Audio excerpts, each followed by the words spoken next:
बोलो जयकारा बोल मेरे श्री गुरु महाराज की जय। अनंतपुर वासी श्री भगवान की जय। श्री अमर ज्योति दर्शन ग्रंथ मोती बाग। लीला स्थली महापुरुषों की मोती बाग धान। नक्शा जिसका उत्तराधुर से सतगुरु दया निधान। हमारिया जहाँ झूमती शीतल चले समीर। मिचरन हित नित करते जहाँ जग के आलमगीर। फुवारों की फुहार से बहती नित अमृत धार। रंग बिरंगे पुष्पों से कर रहा ऋतुराज श्रृंगार। भक्ति की सुगंधि से महके हर पत्तावा डाली। सुरती पहुँचे सचखंड में चढ़े नाम की लाली। कोयल मीठे राग सुनाए नाचे मोर चकोर। अद्भुत अनुपम रचना देख कर प्रेमी होवे विभोर। श्री अनंतपुर को नूतन साज सजा से सजाने, इसे सौंदर्य युक्त बनाने, कुदरत के रंगों की छटा दिखाने के लिए दिव्य मौज ने अपना पग भूमि पर उतारा। श्री सदगुरुदेव महाराज जी श्री तृतीय पातशाह जी ने मोती बाग में अनुपम लीलाएं कर इसे विशेष बनाया था। अब श्री सतगुरुदेव महाराज जी श्री पंचम पातशाह जी ने इस भूमि को अति विशेष रूप प्रकृति सौंदर्य प्रदान करने के लिए और ध्यान दिया। इस स्थान पर आप स्वयं भी नित्य प्रति सैर करने आया करते थे। आपकी यह मौज थी कि दर्शनार्थी संगत एवं स्थायी निवासी श्री अनंतपुर के भव्य धाम की निराली छटा से यथा कदा विचरण करे। कुछ वर्षों पश्चात जब यह सुंदरता का प्रतीक देश विदेशों के पुष्पों की महक से चहकने लगा, तब आप स्थायी निवासियों के लिए कभी कभी यहाँ श्री दर्शन देते। मनहरण श्री दर्शन एवं फूलों की सुगंधित वातावरण को पाकर गुरुमुख आत्म सुख को अनुभव करते श्री अनंतपुर के आवास क्षेत्र से भगतानी व भक्तों की और श्री परमहंस देत मंदिर तक पहुँचने के लिए सड़कों के किनारे पर उद्यान भांति भांति के रंग बिरंगे पुष्पों से सुसज्जित हो सौरभ बिखरा रहे हैं। उनमें से किसी किसी उद्यान में दर्शनार्थियों के सैर करने के लिए कई प्रकार के फव्वारे व आकर्षण हाथी व घोड़े के मॉडल बनाए गए हैं। सड़कों पर जाते हुए भीनी भीनी ठंडी हवा व सुगंधी नाम की धुन सुनाती है। यह मोती बाग अद्वितीय एवं अनुपम छटा लिए मस्त सुगंधी बिखारता हुआ विशेष बना। यहाँ पर सर्वप्रथम आपने सब जगह की सफाई करवाकर गुरुमुखों को सेवा का सुअवसर प्रदान कर कृतार्थ किया। पुनः इसे फूलों व बेल पत्रों से आकारों में सजाया। यहाँ के सेवादार प्रबंधक महात्मा नित्य विवेकानंद जी से कहा कि यह उद्यान एक विशेष स्थान है। इस भूमि के तट से ही गुरुमुखों ने यह सेवा का सौभाग्य पाया है। महापुरुषों की चरण रज ने इसे पावन बनाया है। इसे फूलों के पौधों, विशेष लताओं एवं सजावट के अन्य सामानों से सुसज्जित ऐसा मनमोहक स्थान बनाना है जिसमें लगे प्रत्येक पौधे के हर पत्ते, डाली एवं सुगंधित हवा की लहर में नाम शब्द की धुन उच्चारण करती प्रतीत हो। यहाँ आते ही सुरती दिव्य धाम के सुख की अनुभूति करते हुए एकाग्र हो जाए। इसकी धरती पर कहीं भी घास फूस के तिनके व कांटे दिखाई ना दे। आपने स्वयं भी इसमें अनेक प्रकार के फव्वारे व रंग बिरंगी अति सुंदर लाइटें लगवाई। बेलों व पत्तों के बने हुए पशु पक्षियों की आकृति एवं पहाड़ी के समान एक और ऊंचाई पर भव्य दृश्य बनवाया। आपने सब पश्चिम प्रदेशों लंदन, कनाडा, अमेरिका आदि स्थानों को कृतार्थ किया तो वहाँ से प्रसिद्ध फूलों की कलमें यहाँ मोती बाग में लगवाई। उद्यान के साथ साथ हर फूल को गमलों में भी लगवाया और उस पर उसका नाम लिखवाया। यहाँ पर मोर, तोते और भंवरे प्रातः समय आकर अपनी सुरीली आवाज सुनाकर श्री आरती पर जाते हुए गुरुमुखों का ध्यान बरबस ही अपनी ओर आकृष्ट कर लेते हैं। दर्शनार्थी संगतें नाचते हुए मयूरों को देखती हैं।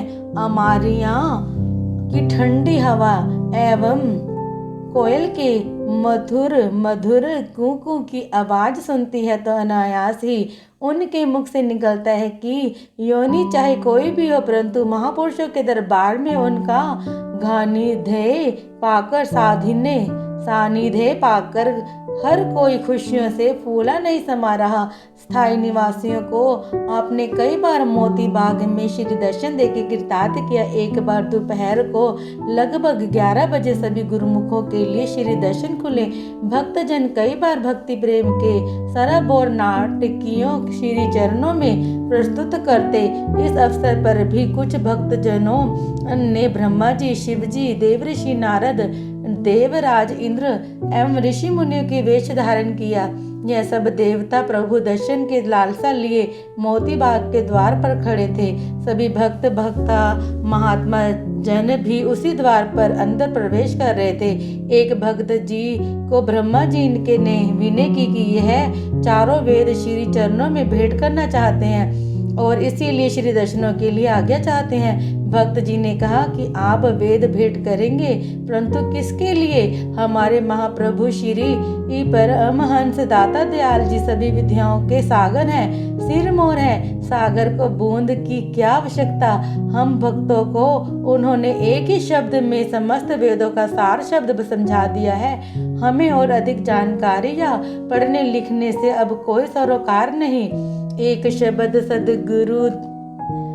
शब्द गुरुदेव का जाका अनंत विचार, पंडित था के मुनि जना वेद न पावे पार। ऐसा कहते हुए वह भक्त जी आगे की ओर बढ़ने लगे। तभी भगवान शिव जी ने उन्हें अपनी विनती सुनाते हुए कहा कि मेरी चाहना केवल श्री प्रभु जी के दर्शनों की है, अतः श्री चरणों में प्रार्थना करना कि मुझे श्री दर्शन देकर कृतार्थ करें। भक्त जी ने कहा कि अवश्य आप यहाँ द्वार पर ही प्रतीक्षा करें, मैं श्री चरणों में आपकी विनय पहुंचा देता हूँ। उधर देवराज इंद्र पारिजात वृक्ष अपने हाथों में लिए खड़े थे, जिनके एक एक पुष्प में समस्त रिद्धियां सिद्धियां समाप्त होती हैं।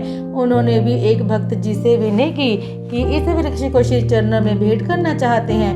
भक्त जी ने कहा कि हमारे श्री गुरु महाराज जी के मोती बाग का प्रत्येक फूल पारिजात है।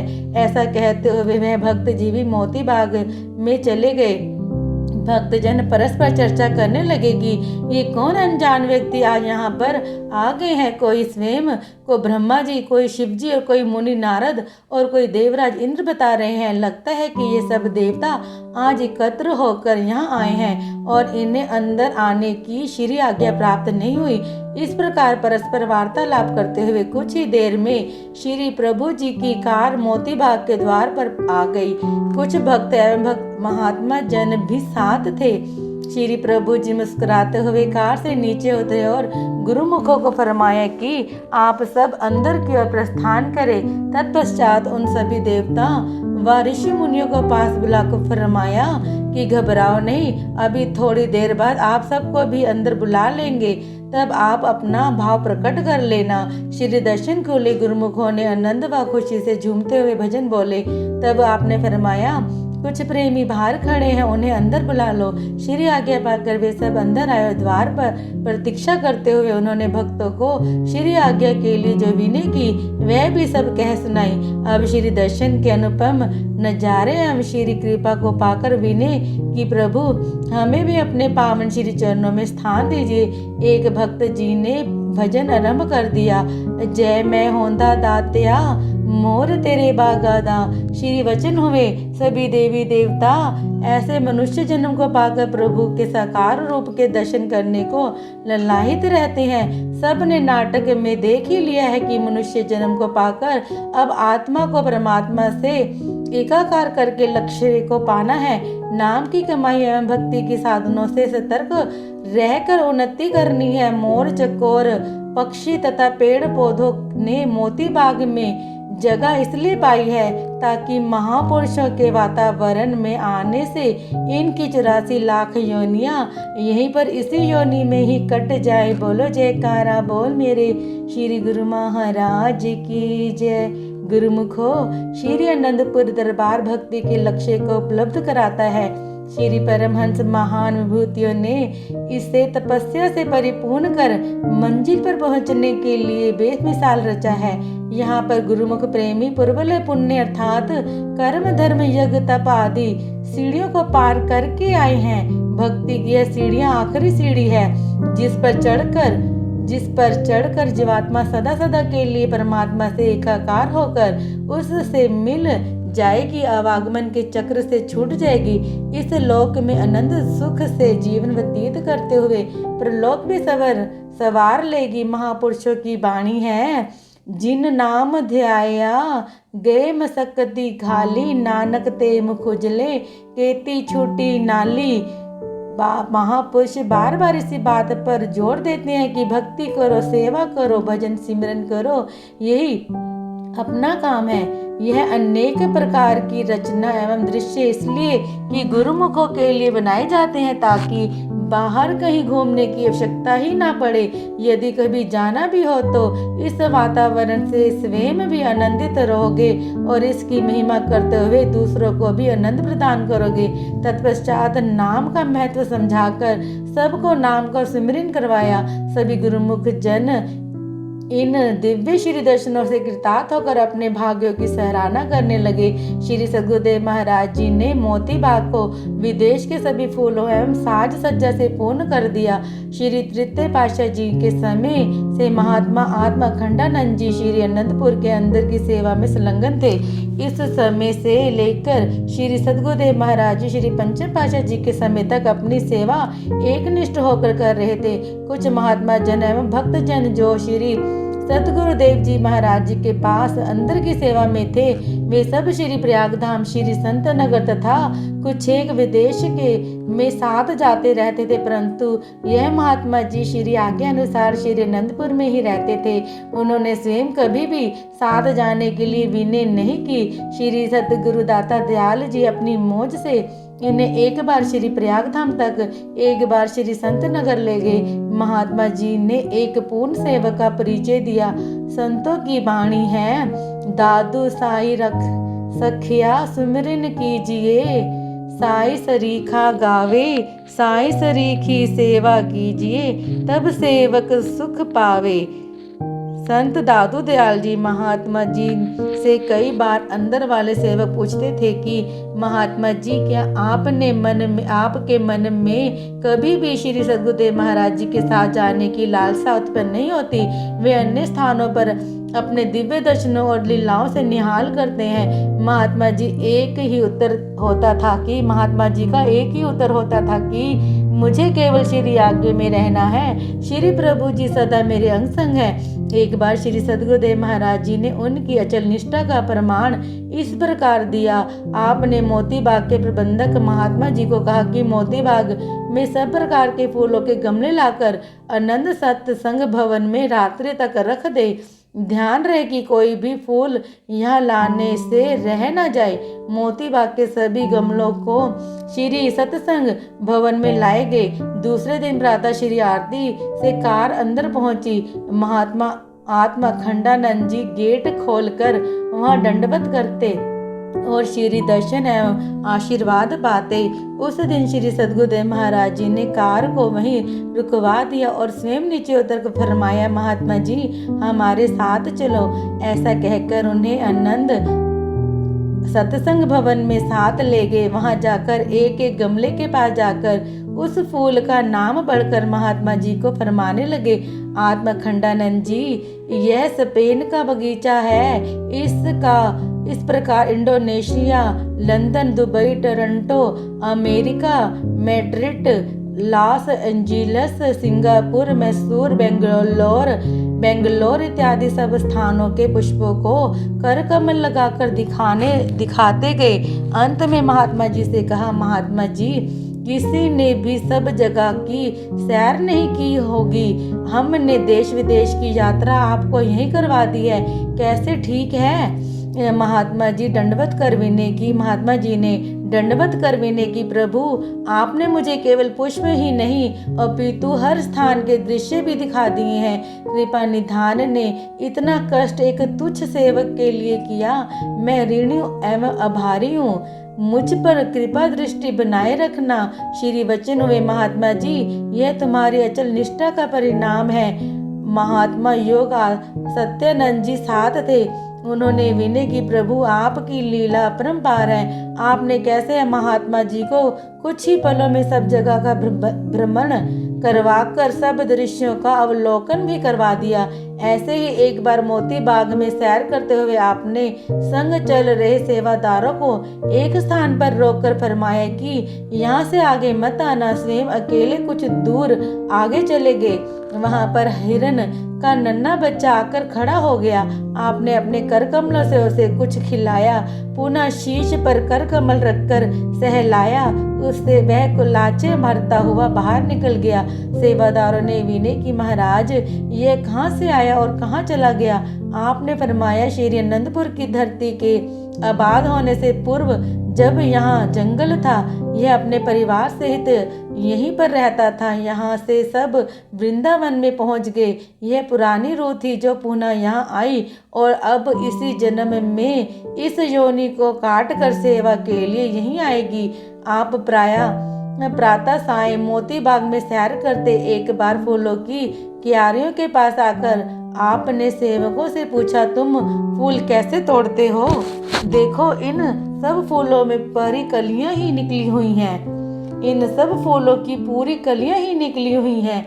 सेवकों ने विनय की, प्रभु हम तो कम से कम फूल तोड़ने की कोशिश करते हैं ताकि बाग की सुंदरता बनी रहे, मगर जो गुरुमुख यहाँ घूमने आते हैं वे यहाँ से फूल अवश्य तोड़ते हैं और ऐसे तोड़ते हैं जिससे कलियां भी टूट जाती हैं। यदि आपकी आज्ञा हो तो यहाँ कुछ एक प्रमुख स्थानों पर 4-5 बोर्ड यह लिखकर फूल तोड़ना सख्त मना है लगा दिए जाएं। श्री वचन हुए, नहीं, ऐसा कोई काम मत करो जिससे लोगों की भावना को ठेस पहुँचे। कुछ ऐसा उचित मार्ग अपनाओ जिससे आपका भी कार्य हो जाए और लोग भी प्रसन्न हो। तब श्री प्रभु जी ने स्वयं एक कागज पर कुछ पंक्तियां लिखी। उनमें से कुछ एक इस प्रकार है, संसार में रहो मगर संसार से चित मत जोड़ो, देखो बड़े प्यार से मगर फूल मत तोड़ो। पुनः लिखा, मेरी मुस्कुराहट से आपको मिलती है खुशी, तमन्ना है मुस्कुराता रहूं आपकी खुशी के लिए। आज हूँ कल नहीं रहूंगा, जब तलक भी रहूं मुस्कुराता रहूं बस आपकी खुशी के लिए। श्री आज्ञा पालन कर तुरंत ही इन पंक्तियों को बोर्डों पर लिखवाकर मोती बाग पर लगाया गया। सचमुच गुरुमुख जन जब मोती बाग में जाते हैं तो इन पंक्तियों को पढ़कर बहुत खुश होते हैं और स्वयं ही ये विचार उत्पन्न होते हैं कि फूलों को निहारें, सुगंधित समीर का आनंद ले, इन्हें ना तोड़े। माँ प्रभु जी की असीम कृपा का वरदान पाकर मोती बाग दर्शनीय एवं प्रशंसनीय बनकर लहरा रहा है। आपने इस प्रकार से इसे संपूर्णता प्रदान की। एक छोटी नहर भी बनवाई जिसके किनारे चलते हुए पानी की लहरों का आनंद प्राप्त कर सके। इस नहर के उद्घाटन के लिए श्री गुरुमुखों को पावन श्री दर्शनों से कृतार्थ किया, भोग प्रसाद खिलाया और लुटाया। कुछ संतरे नहर के बीच में डाल दिए। फरमाया कि किनारे पे खड़े होकर इन्हें ले सकते हो। लहरों के अटखेलियां करते हुए जब वे किनारे के समीप पहुंचते तो गुरुमुख हाथ मारकर इन्हें पकड़ने की कोशिश करते। कुछ एक हाथ में आ जाते और कुछ एक पुनः पानी में ही लुढ़क जाते। माँ प्रभु जी मुस्कुराते हुए फरमाया कि आराम से पकड़ो तो ये हाथ में आएंगे, जोर से हाथ मारने से ये दूर हो जाएंगे। यह अद्भुत और अलौकिक दृश्य स्मृति पटल पर अंकित हो गया। उन्हीं स्मृतियों के गुणगान गाता हुआ इठला रहा है मोती बाग। बोलो जयकारा बोल मेरे श्री गुरु महाराज की जय। अगर आपको हमारी वीडियोस देखना पसंद है और आप हमारे चैनल से जुड़े रहना चाहते हैं तो प्लीज़ वीडियो को लाइक, शेयर और चैनल को सब्सक्राइब कर दीजिए।